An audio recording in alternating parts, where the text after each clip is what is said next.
जर का 60 वर्षांच्या आजी असतील तर त्यांना लागणार आहे कॅल्शियम, कारण त्यांची मेनोपॉज नंतर जे काही हाडांची झीज झालेली आहे, बरेचसे हॉर्मोनल चेंजेस झालेले आहेत, त्याप्रमाणे त्यांना डाएट मॅनेज करून द्यावं. सो असा हा फरक खूप आहे. जस्टेशनल डायबिटीस आता जे काही वाढतंय, त्या मुली जेव्हा बिफोर प्रेग्नन्सी जेव्हा ते असतात तेव्हा त्यांचं वजन किती होतं, बरोबर आहे, तेव्हा त्यांची लाईफस्टाईल काय होती, तेव्हा त्यांचं कोणी कधी त्यांचं ब्लड शुगर चेक केलेली आहे का, त्या प्री डायबिटीस होत्या का तेव्हा, अगदी बरोबर आहे, तेव्हा त्यांना पीसीओडी होती का, इन्शुलिन रेजिस्टन्स होता का.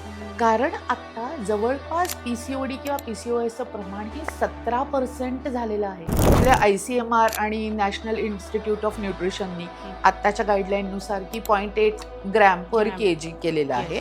So averagely 1 gram per KG या तरुण वयातल्या मुलांना, आणि जर का अजून जास्त एक्सरसाइज करत असेल तर 1.5 पासून आपण 1.8 पर्यंत पर केजी पर्यंत पण त्यांना देऊ शकतो.